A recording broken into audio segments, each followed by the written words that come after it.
Well, thank you very much for your testimony today, and I again thank all the commissioners for being with us today. And I'll start the questioning with 5 minutes. And Chairman Simons, if I could start with you. You bring very strong antitrust credentials to the FTC, previously serving as head of the Bureau of Competition.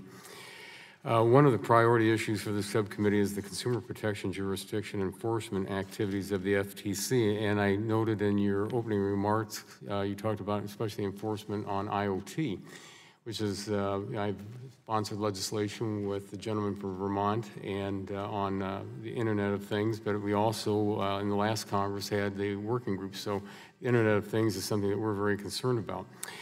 With recent headlines highlighting the open investigations of Equifax and Facebook, which I know you can't comment on, and the 11th Circuit recent decision highlighting the unenforceable order of LabMD data security case, how would you describe your general approach to consumer protection enforcement? Our mantra is vigorous enforcement, Chairman. So that's what we're all about. We're about protecting the consumer and vigorous enforcement. In addition, we are very active in terms of not only trying to create a disincentive for the bad guys to do the wrong thing, but in addition to educate consumers and small businesses and businesses generally to make sure they do the right thing. So very, very enforcement oriented, very vigorous, and across the board.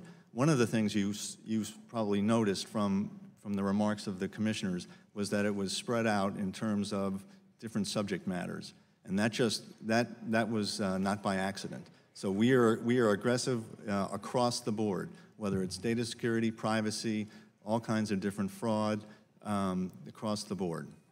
Okay, well, let me follow up. You mentioned on the civil penalty authority, the FTC does not have the civil penalty authority today to enforce initial violations of the safeguards rule that covers companies like Equifax.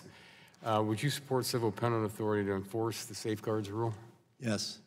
Okay, thank you. Would you like to follow up on that?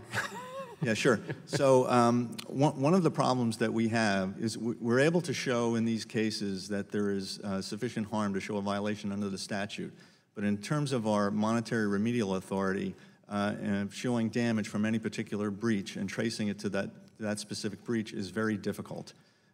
So it really hinders our ability to seek a significant monetary penalty or monetary relief, and to create a sufficient deterrence so that conduct doesn't occur in the future. Let me follow up with another question to you. Interesting, I was listening when you were talking about your announcement of the series of public hearings this year on the 21st century challenges to the economy. And I also commend you and the Commission for taking a thoughtful approach to examining whether the current legal, economic, and technological predicates warrants adjustment to competition and consumer protection policy. Would you share your goals for the hearing, including efforts to update the agency's research and policy function, or to set the foundation for enforcement actions and policy agenda setting? Yeah, so we're conducting these hearings with a broad range of participants from all over the spectrum of thoughts and ideas.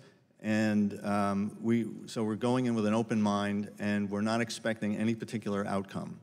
But potential outcomes would be things that would involve, for example, amending our horizontal merger guidelines, drafting potentially new vertical merger guidelines.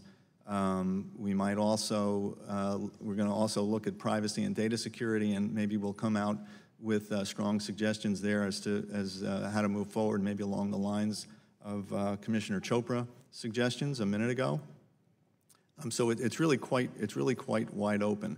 The last time that hearings of this nature were conducted, there were substantial action items coming out of those hearings. This was done by then Chairman Robert Potofsky, and one of the main things that came out of that was amendments to the merger guidelines relating to efficiencies. There was also a lot of work done on the intellectual property area, and so our goal is to try to be as effective as in these hearings as Chairman Potofsky was in his hearings.